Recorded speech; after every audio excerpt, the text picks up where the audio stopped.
2 రోజుల సభా సమయాన్ని పూర్తిగా వాళ్ళందరూ కూడా వేస్ట్ చేయడం ఒక ఎత్తైతే, ఈరోజు తిరిగి ప్రభుత్వం మీద బురద జల్లటానికి వాళ్ళు పడిన తపన చాలా క్లియర్‌గా కనిపించింది. ఈరోజు మార్నింగ్ మనం అందరం కూడా గమనించుకుంటే ప్రశ్నోత్తరాల సమయాన్ని కూడా జరగనివ్వకుండా ఏదో రాద్ధాంతం జరిగిపోయింది అని సంబంధం లేని వ్యక్తులను తీసుకొచ్చి బురద జల్లటానికి ప్రయత్నం చేస్తే, వాయిదా వేసిన కౌన్సిల్ మళ్ళా తిరిగి సమావేశం అయిన తర్వాత కూడా నోటికొచ్చినట్టు అబద్ధాలు మాట్లాడడానికి ఏదో ప్లకార్డులు చూపించడానికి ఉపయోగించుకున్న తీరు కూడా మీరందరూ కూడా చూశారు. ఆ సమయంలో కూడా కౌన్సిల్ చైర్మన్ గారిని మేము టైం అడిగి మేము చర్చకు సిద్ధంగా ఉన్నాము. నిన్న జరిగిన సభలో కూడా కౌన్సిల్లో కూడా గౌరవ మంత్రి గారు అచ్చెన్నాయుడు గారు చాలా క్లియర్గా కల్తీ వ్యవహారం మీద మేము చర్చకి సిద్ధంగా ఉన్నాము, మీరు చర్చకి సిద్ధంగా ఉన్నారా, మీరు ఏదైతే ఆరోపణలు చేస్తున్నారో ఆరోపణలకి సంబంధించి సాక్ష్యాలు తీసుకురండి, సాక్ష్యాలు తీసుకొచ్చి మాట్లాడండి, సాక్ష్యాలు లేకుండా ఎక్కడో సాక్షి పేపర్లో ఉన్న తతంగాల్ని తీసుకొచ్చి ఈ సభని ఆటంకపరచడం కానీ సభా సమయాన్ని వృధా చేయటం కానీ మంచిది కాదు అని చాలా క్లియర్గా చెప్పున్నారు. అయినా ఎగైన్ ఈరోజు మేము చర్చకు సిద్ధమని చెప్పి నిన్న మా మంత్రి గారు చెప్పిన తర్వాత కూడా ఎగైన్ ఈరోజు మళ్ళీ వాళ్ళు అదే చర్చ కావాలి అనేటప్పుడు కూడా మేము కూడా చెప్పున్నాం. నేను డైరెక్ట్గా ప్రభుత్వం ఏ చర్చకైనా సిద్ధంగా ఉంది, ప్రజాహితం గురించి ఏ చర్చ గురించి అయినా మేము సిద్ధంగా ఉన్నాము, కల్తీ లడ్డు గురించి చర్చించడానికి కూడా మేము సిద్ధంగా ఉన్నాము, చెప్పండి మీరు చర్చకి సిద్ధమేనా అని మాట్లాడితే తిరిగి ఎల్ఓపి గారు తన నోటుకొచ్చినట్టు ఆయన మాట్లాడి సభ వాయిదా వేసుకుని వెళ్ళిపోవటం జరిగింది. అంటే 2 రోజులు యాక్చువల్గా 4 రోజులు ఇచ్చిన బడ్జెట్కి సంబంధించిన డిస్కషన్లో 2 రోజులు అసలు సంబంధమైన ఇష్యూని సంబంధమైన కంపెనీలని తీసుకొచ్చి అవాస్తవాలను మాట్లాడి 2 రోజుల సభా సమయాన్ని వృధా చేయటం అనేది చాలా క్లియర్గా మీరందరూ కూడా చూశారు. యాక్చువల్గా నేను చాలా క్లియర్గా ఈరోజు ఛార్జ్షీట్లో కూడా సిబిఐ ఛార్జ్షీట్ కానీ సిట్ వాళ్ళు గవర్నమెంట్కి ఇచ్చిన రిపోర్ట్లో కానీ చాలా క్లియర్గా కల్తీ లడ్డు, ఆ లడ్డు విషయంలో అడల్ట్రేషన్ జరిగింది, గీల అడల్ట్రేషన్ జరిగింది, కొన్ని సందర్భాల్లో అయితే అసలు గీయే కాదు, అది ఒక రసాయనాల ముద్ద అని చాలా క్లియర్గా అందులో పేర్కొన్నారు. అట్ ద సేమ్ టైం అందులోని కూడా చాలా క్లియర్గా ఇందులో 240 కోట్ల రూపాయలు స్కామ్ జరిగింది, అది ఎవరెవరు జేబుల్లోకి వెళ్ళినాయో కూడా అన్నీ కూడా క్లియర్గా మేము బయటకు తేటతెల్లం చేస్తాము అని కూడా చాలా క్లియర్గా చెప్పారు. వైవి సుబ్బారెడ్డి సాక్షాత్తు జగన్మోహన్ రెడ్డి బాబాయ్ ఇందులో అడల్ట్రేషన్ జరిగింది అని చెప్పి ఆ రోజు ఒప్పుకున్న సందర్భం, మొన్న రీసెంట్గా ఒప్పుకున్న సందర్భం. అదేవిధంగా ఎన్డీడీబీ రిపోర్ట్లో కూడా ఇందులోని కల్తీ జరిగింది, లడ్డూలోని నెయ్యిలో కల్తీ జరిగింది అని చెప్పి క్లియర్ చేసిన సందర్భం. మైసూర్ ల్యాబ్లో కూడా చాలా క్లియర్గా వాళ్ళు గవర్నమెంట్లో ఉన్నప్పుడే 2020లోనే వాళ్ళు గవర్నమెంట్లో ఉండేటప్పుడే ఇలా అడల్ట్రేషన్ జరిగింది అని చెప్పినప్పుడు దాని అంతటిని కూడా దాచిపెట్టిన విషయం వాస్తవం కదా. ఈ విషయాలన్నీ మాట్లాడండి రా బాబు అంటే లేనిపోని వ్యవహారాలన్నీ మీరు ఒక్కసారి క్రానలాజికల్గా కూడా చూసుకుంటానండి. ఇంతకుముందు ఇలాగే సభా సమయాన్ని అవాస్తవాలను తీసుకొచ్చి సభలో పెట్టి కొన్ని రోజులుగా సభను జరగకుండా చేసిన సందర్భాలను కూడా మీకు గుర్తు చేయాలి. మీకు లాస్ట్ టైం మీ అందరికీ గుర్తు ఉంటుంది పింక్ డైమండ్, మీరందరూ ఎవరు కూడా మర్చిపోలేని మాట అది. పింక్ డైమండ్, దేవుడి మెడలో ఉండాల్సిన పింక్ డైమండ్ చంద్రబాబు నాయుడు గారి ఇంట్లో ఉంది, లేకపోతే బ్రాహ్మణి గారి మెడలో ఉంది అని చెప్పి సభా సమయాన్ని వృధా చేసి సభను కూడా స్తంభింపచేస్తామని చెప్పే పరిస్థితి నుంచి రీసెంట్గా అసలు పింక్ డైమండే లేదు అనే పొజిషన్కి వచ్చే పరిస్థితి కనిపించింది. అదేవిధంగా ఒక్కసారి సభలో కూడా 32 మంది డిఎస్పీలని ఒకే సామాజిక వర్గానికి వాళ్ళు చెందిన వాళ్ళకి ప్రమోషన్స్ ఇచ్చారు అని చెప్పి ఒక రకమైన స్లోగన్ తీసుకొచ్చారు. ఆ తర్వాత మనం చూస్తే అంటే వీళ్ళు చేసిన తప్పుల్ని పక్క వాళ్ళ మీద నెట్టాలి అంటే ఎక్కడ కూడా చిన్నపాటి సంకోచం కూడా ఉండదు.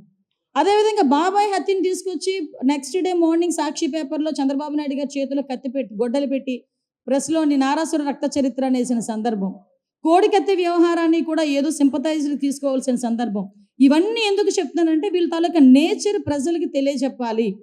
అంటే ఈరోజు కల్తీ జరిగింది దాని గురించి చర్చించండి రా బాబు అంటే ఈరోజు ఇందాపూర్ కంపెనీ గురించి హెరిటేజ్ గురించి మాట్లాడే సందర్భం నేను కూడా చాలా క్లియర్గా చెప్తా. హెరిటేజ్ సంస్థ అనేది 34 సంవత్సరాలుగా ఉన్న సంస్థ. ఈ రోజు వరకు హెరిటేజ్ సంస్థ నుంచి ఏ ప్రభుత్వ రంగ సంస్థలకి కూడా ఎటువంటి సరఫరా కూడా జరగలేదు. నెయ్యి ఎటువంటి సరఫరా, ఏ దేవాలయాలకి నెయ్యి సరఫరా జరగలేదు. వాళ్ళు ఒక సిద్ధాంతం పెట్టుకున్నారు, వాళ్ళ కంపెనీ నుంచి ఏ దేవాలయాలకి కూడా నెయ్యి సరఫరా చేయకూడదని సిద్ధాంతం పెట్టుకున్నారు. వీళ్ళు ఏదైతే ఇందాపూర్ కంపెనీ గురించి మాట్లాడుతున్నారో ఆ కంపెనీ నుంచి హెరిటేజ్ అది కూడా ఉత్తర భారతదేశంలో చీజు, అదేవిధంగా స్కీమ్డ్ మిల్క్, అదేవిధంగా కొంత పన్నీరు వాళ్ళు హెరిటేజ్ వాళ్ళు కొనుగోలు చేశారే తప్పించి హెరిటేజ్ వాళ్ళు ఏది కూడా సరఫరా చేయలేదు. దేనికండి ఇంత రాద్ధాంతం చేస్తున్నారు? అసలు దానికి దీనికి సంబంధం ఏంటి? అరే కల్తీ జరిగిందిరా బాబు, దాని గురించి మాట్లాడరా అంటే అలా కాదు, ఇప్పుడు ఇందాపూర్కిను హెరిటేజ్కి ఏదో సంబంధం ఉంది అంటే ఏంటంటే దేనికి సంబంధం లేని విషయాన్ని బయటకు తీసుకొచ్చి రాద్ధాంతం చేస్తే ప్రజలు మభ్యపెట్టేయచ్చు, వాళ్ళ తాలూకా తప్పులు కప్పిపుచ్చేయచ్చు అనే సందర్భాన్ని అయితే చాలా క్లియర్గా చెప్తున్నాం. ఎందుకంటే వీళ్ళకి దేవుడితో రాజకీయాలు చేయడం అనేది వీళ్ళకి చాలా వెన్నతో పెట్టిన విద్య. ఎందుకు అంటే వీళ్ళకి దేవుడి మీద ఒక నమ్మకం ఉండదు, ఒక భయం ఉండదు, ఒక భక్తి ఉండదు. మీకు తెలుసు 7 కొండలవాడ అని చెప్పేసి మాట్లాడే సందర్భం నుంచి 7 కొండలు ఎందుకు 2 కొండలు అన్నందుకు ఏం జరిగిందో వాళ్ళ ఫ్యామిలీలో మనందరం కూడా గుర్తుంది, అందరికీ గుర్తుంది, వాళ్ళకి కూడా గుర్తుంది. క్షమించాలి, కొన్ని సందర్భాల్లో కొన్ని గుర్తు చేయాల్సిన అవసరం మాకు కూడా ఉంది. ప్రజలకు రిజిస్టర్ అవ్వాలి. ఇది ఈరోజు ఎంతో పవిత్రంగా భావించే ఆ లడ్డు, తిరుపతి లడ్డు అంటేనే చాలా పవిత్రంగా భావించే తిరుపతి లడ్డు, అటువంటి తిరుపతి లడ్డూని కూడా కల్తీ నెయ్యి అనే కన్నా రసాయనాల ముద్ద అనొచ్చేమో. ఎందుకనంటే అందులో నెయ్యే లేదు.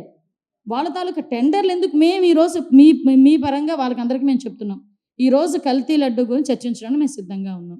ఎందుకు టెండర్లు మార్చారో చర్చిద్దాం రండి, ఎందుకు కొన్ని టెండర్ని డైల్యూట్ చేశారో చర్చిద్దాం రండి, ఎందుకు అంటే కంపెనీల్లో కూడా అసలు పాలకు సంబంధించిన ప్రొక్యూర్మెంట్ అవసరం లేదని అవి కూడా ఎందుకు పెట్టారో అది కూడా చర్చిద్దాం రండి.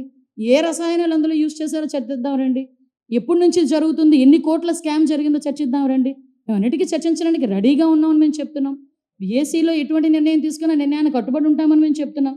ఇవన్నీ పక్కన పెట్టి ఈరోజు అబద్ధాలని, అవాస్తవాలని ప్రజల ముందు ఉంచేదానికి చేస్తున్న ప్రయత్నం చూస్తూ ఉంటే నిజంగా ఒక పక్క సిగ్గు అనిపిస్తుందండి. ఏదో ఒక జంతువు బురదలో పొర్లి బయటకు వచ్చి అందరికీ అంటించడానికి విధులిస్తుందట. ఆ పరిస్థితి అలా ఉందన్నమాట వీళ్ళ పరిస్థితి. అంటే అక్కడ వాళ్ళ బురదలో ఉండిపోయిన సంగతి తెలిసి కూడా అందరికీ బురద అంటించేస్తే మేము కూడా సంతోషంగా ఉంటాము. అదొక సైకిక్ నేచర్ అనమాట. ఆ సైకిక్ నేచర్తో మాట్లాడే సందర్భం అంటే నేను మరి ఎన్నో సందర్భాల్లో మేము మాట్లాడతాం, ఎవరితోనైనా ఆడుకోండి కానీ దేవదేవుడు వెంకటేశ్వర స్వామితో మాత్రం గేమ్స్ ఆడొద్దు అని. సేమ్ యాస్ట్రీస్గా మళ్ళీ అదే దేవుడి పేరు తీసుకొచ్చి ఈరోజు సభలో చేస్తున్న రాద్ధాంతం కూడా మీరందరూ కూడా చూస్తున్నారు. నిజంగా చాలా బాధ అనిపిస్తుంది. ఎందుకంటే వీళ్ళ పని ఒకటి నాకు ఇంతకీ అర్థం కానిది ఏంటంటేనండి, సాక్షి పేపర్లో ఒక అనామకుడు కూర్చుంటాడు, ఏదో రాస్తాడు, వాడి ఫీలింగ్ ఎలా ఉంటుందో అతని ఫీలింగ్ ఎలా ఉంటుందంటే ఇది ప్రపంచ స్థాయి ల్యాబొరేటరీలా ఫీల్ అవుతుంటాడు ఆయన. అందులోంచి ఒక కాగితం వస్తే ఆ కాగితం పట్టుకుని అక్కడ రాస్తాడు, ఇక్కడ రాద్ధాంతం చేస్తారు కౌన్సిల్లో. ఆడేదో రాస్తే అది పట్టుకొని వచ్చి చూపిస్తారేంటండి, నాకు అర్థం కాదు. మేము 4 రిపోర్ట్లు మేము చూపిస్తామంటున్నాం. ఎన్డీడీబీ రిపోర్ట్ చూపిస్తాం, మైసూర్ ల్యాబ్ రిపోర్ట్ చూపిస్తాం, ఛార్జ్ షీట్లో సిబిఐ ఏం రాసిందో చూపిస్తాం, సిట్ రిపోర్ట్లో ఏముందో చూపిస్తాం. ఇన్ని రిపోర్ట్లు మేము చూపిస్తామని చెప్పి ఆఖరికి వైవి సుబ్బారెడ్డి ఏం మాట్లాడారో కూడా మేము చూపిస్తాం. ఇన్ని మేము చూపిస్తామంటే ఇవన్నీ కాదట సాక్షి పేపర్ తీసుకొస్తాడు. సాక్షి పేపర్ కానీ ప్రపంచ స్థాయి గుర్తింపు ఏమైనా ఉందా? ఇంకో విషయం కూడా చెప్తున్నానండి, ఈ రోజు వరకు హెరిటేజ్ సంస్థ ఎవరికి కూడా సరఫరా చేయకూడదు అని నిబద్ధత ఏదైతే ఉందో, ఈరోజు వాళ్ళ బుద్ధిని ఏదో అంటారు కదా, పచ్చకామెరలోడికి లోకం అంతా పచ్చగానే కనిపిస్తుందని సాక్షి పేపర్లో యాడ్లకి, సాక్షి పేపర్ కొనుగోలుకి ప్రభుత్వం నుంచి ఎన్ని వందల కోట్లు గవర్నమెంట్ సొమ్ము సాక్షి అకౌంట్లోకి వెళ్ళిందో మీ అందరికీ తెలియదా? దగ్గర యాడ్లు, అదేవిధంగా సాక్షి పేపర్ కొనుగోలుకి దగ్గర 600 కోట్ల రూపాయలని కూడా రెండింటికి కలిపి ప్రజాధనాన్ని తీసుకెళ్ళి సాక్షి అకౌంట్లో వేసుకోలేదా? మేము అలా అనుకుంటున్నారా? మీలాంటి దుర్బుద్ధి మాకు ఎక్కడా లేదే. భారతీయ సిమెంట్స్కి సిమెంట్లకు సంబంధించి కొనుగోలు వ్యవహారాలు ఎక్కడికి తెలియదు అనుకుంటున్నారా? మేము ఒకటే చాలా క్లారిటీగా ఉన్నాం, ఈరోజు మేము ఏమీ తప్పు చేయలేదు కాబట్టే ఎక్కడ కూడా మీ క్లియర్గా కల్తీ జరిగింది అన్నది క్లారిటీ ఉంది కాబట్టే ఈరోజు మీరు చర్చకి రండి అంటే మేము సిద్ధంగా ఉన్నామని చెప్పాం. మేము చర్చకి రమ్మని చెప్పింది కూడా మీరే, దానికి మేము సిద్ధంగా ఉన్నామని చెప్తే మళ్ళీ పారిపోతారేంటి? ఇప్పుడు గుర్తొచ్చిందా బడ్జెట్, నా కమింగ్ 2 days బడ్జెట్ గురించి మాట్లాడాలని? మరి 4 రోజులు బడ్జెట్ సమయాన్ని ఎందుకు మీరు వేస్ట్ చేశారు? ఈ విషయాలన్నిటి మీద కూడా గౌరవ ప్రతిపక్ష సభ్యులు సమాధానాలు చెప్పాల్సిన అవసరం ఉంటుంది. మేము చాలా క్లియర్గా ఉన్నాం. ప్రజాహితం మళ్ళీ చెప్తున్నా, ప్రజాహితం గురించి మేము ఎటువంటి చర్చలకైనా మేము సిద్ధంగా ఉన్నాం. మేము ఆధారాలతో నిరూపిస్తాం. మీకు దమ్ముంటే ఆధారాలు తీసుకొచ్చి మాట్లాడండి. ఏదో గుడ్డ కాల్చి మొహం మీద వేస్తాము మీరు తుడుచుకోండి అంటే అది అవ్వదు. ఇది ప్రజాస్వామ్యం, ప్రజలకి మనం సమాధానం చెప్పాలి. ఈరోజు ఇక్కడ కూర్చొని మాట్లాడుతున్నానంటే ప్రతిపక్షాలకు మేము సవాల్ ఇచ్చడానికి కాదు, ప్రజలకి మేము చెప్పుకోవాలి కాబట్టి, ప్రజలకి చెప్పాలి కాబట్టి మేము క్లియర్గా ఇక్కడ కూర్చొని మాట్లాడుతున్నాం. దయచేసి ఇది అర్థం చేసుకోవాల్సిందిగా కోరుకుంటున్నాను. మేడం, 2 వాయిదా తీర్మానాలు ఇచ్చారు కదా. రెండు వాయిదా తీర్మానాలు, ఒకటి కల్తీ లడ్డు మీద చర్చ గురించి, వాళ్ళు ఈ హెరిటేజ్ గురించి అని ఇచ్చారు. రెండింటినీ కూడా క్యాన్సిల్ చేశారు. 2 వాయిదా తీర్మానాలు వాళ్ళే ఇచ్చుకుంటారు, 2 వాయిదా తీర్మానాలు వాళ్ళే తిరస్కరించుకుంటారు, మళ్ళీ వాయిదా వేసుకుంటారు, మళ్ళీ ఎగైన్ వచ్చి మా మీద బురద చల్లుతారు, వెళ్ళిపోతారు. ఎవరైతే ఇంకో వాయిదా తీర్మానం ఇచ్చారో ఆ సభ్యులు టీడీపీలో చేరారు అని బహుశా అందరికీ ఫోటోలు చూపిస్తా ఉంటారు. ఓకే, ఫోటో చూపించారు కదా, వాళ్ళ ఆఫీస్ నుంచి కానీ వాళ్ళ పార్టీ నుంచి కానీ వాళ్ళకి ఎటువంటి నోటీస్ అయినా వెళ్ళిందా, ఇచ్చారా? రికార్డ్స్లో ఇప్పటికి వచ్చి చూడండి, కౌన్సిల్ రికార్డ్స్లో వాళ్ళ నేమ్ పక్కన ఏ పార్టీ అని, ఏ పార్టీకి సంబంధించిన వ్యక్తులను ఉందో, వైకాపా అని ఉంది. అసలు వాళ్ళకే కోఆర్డినేషన్ లేదు. ఈరోజు హౌస్లోకి రాగానే ఒక అతను పైకి లేచి స్పెషల్ మెన్షన్ ఏదో సంథింగ్ క్వశ్చన్ అడుగుతున్నారు. వాళ్ళకి ఏం చేయాలో కూడా వాళ్ళకే ఒక క్లారిటీ లేకుండా వాళ్ళు బిహేవ్ చేసే పరిస్థితి కనిపిస్తూ ఉంది. మేడం మదనపల్లి పురవర్తన ఆత్మహత్య చేసుకున్నాడు. దీని మీద అతను ఏమైనా భరించలేక చేసుకున్నాడు, వేరే కుటుంబ సభ్యులు అతను డెడ్ బాడీని తీసుకోవడానికి ఇష్టపడట్లేదు. తను ఒక యాక్చువల్గా గాంజా మత్తులో ఉన్నాడు, గాంజా కూడా అలవాటై ఉన్న పరిస్థితి. యాక్చువల్గా మీ అందరికీ తెలుసు, నేను ఎంత హీట్ జనరేట్ అయిందో మీ అందరికీ కూడా తెలుసు.